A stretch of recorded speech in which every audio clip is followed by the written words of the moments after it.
Beliau adalah orang yang pertama kali berhijrah dari Irak menuju ke Yaman. Dia sebelumnya di Madinah, di Makkah, juga sampai baru ke tempat lainnya di Uzaisah ini, tempat ini.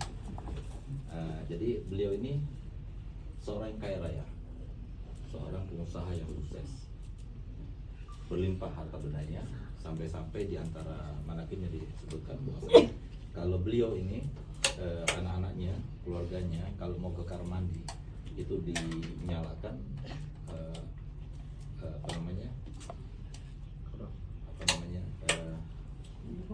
bukhur, dupa ya, dupa itu pakai gahru yang termahal di dunia, nomor 1 setiap masuk kamar mandi, dari saking kayanya mereka. Jadi punya kebunan yang luas luar biasa, punya perdagangan, tempat niaga dan sebagainya luar biasa. Di saat itulah kemudian Sayyidina Ahmad Muhajir itu memikirkan anak cucunya. Ini dunia ini sesuatu yang membahayakan. Allah Ta'ala firman, innal muluka idza dakhalu qaryatan afsaduha. Sesungguhnya yang namanya raja itu kalau sudah masuk ke dalam desa-desa, maka desa itu akan rusak. Nah itu muluk itu apa? Muluk itu diartikan oleh para mufassir itu adalah dunia. Ketika masuk ke dalam hati seseorang dalam keadaan mereka tidak mempunyai basic iman, basic takwa, basic ajaran Islam, itu berbahaya sekali.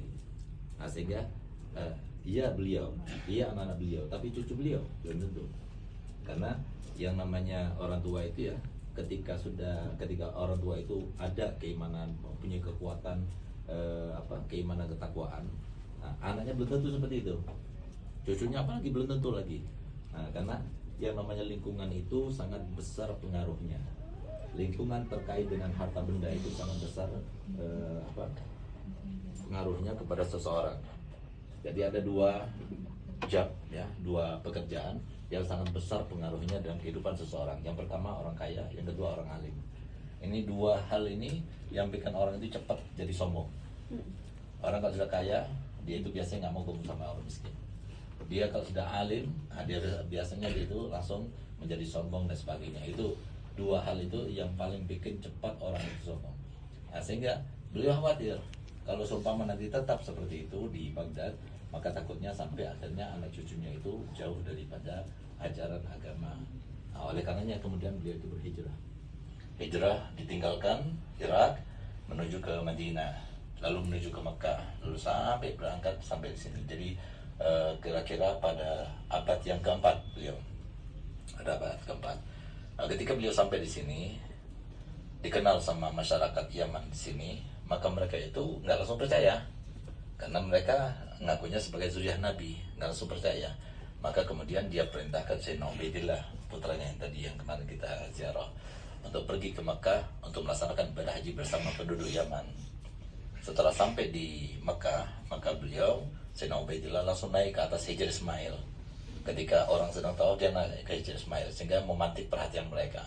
Lalu dia katakan, wahai ahli Irak, wahai ahli Syam, adakah di antara kalian tahu dengan aku? Maka mereka mengatakan, siapa yang tidak tahu dengan kau? Engkau adalah Sayyidina Ubaidillah, Sayyidina Abdullah bin Ahmad Muhajir bin Isa, terus sampai ke Nabi SAW. Pada waktu itu beliau minta taugi, minta kesaksian nasabnya.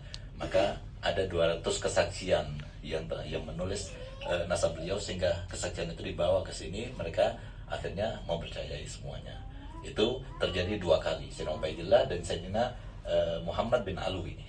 Nah, jadi Sayyidina Ubaidillah punya anak namanya Alwi, Alwi punya anak Muhammad. Muhammad juga pernah seperti itu dikirim oleh ayahnya Sayyidina Alwi untuk pergi ke Mekah supaya memberikan keyakinan kepada penduduk Yaman bahwa mereka itu adalah zuriyah Nabi. Nah, sehingga kemudian disitulah beliau menjadi orang yang terpandang di sini, menjadi gobilah yang terpandang, sehingga dulu di sini gobilah itu mempunyai kekuatan sendiri. Yang paling kuat dia yang paling berkuasa.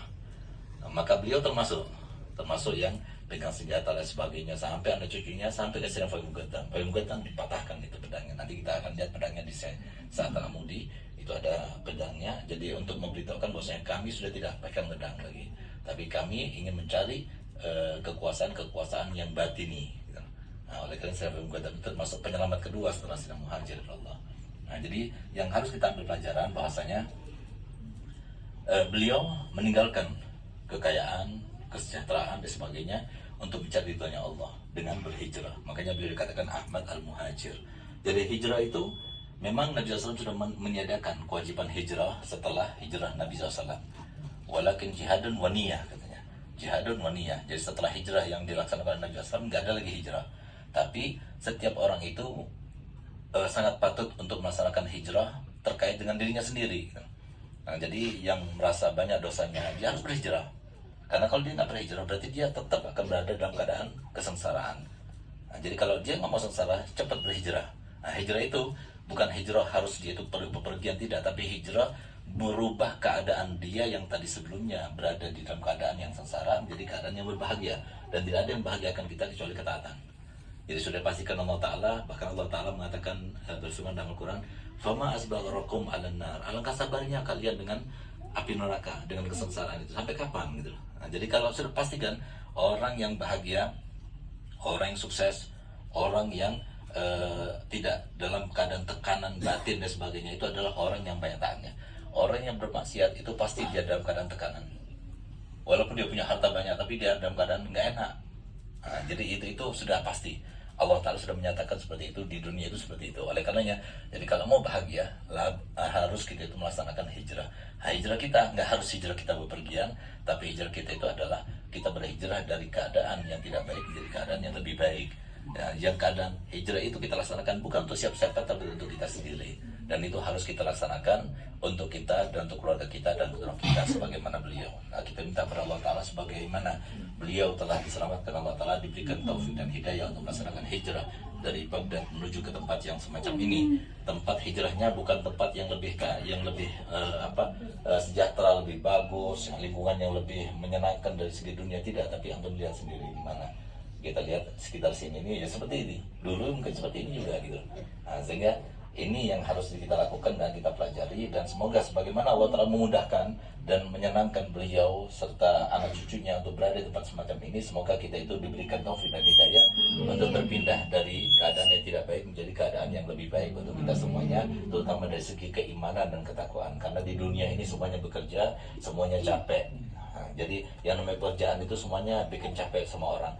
Nah, tapi kalau pekerjaan itu kita tidak mendapatkan hasilnya, buat apa gitu?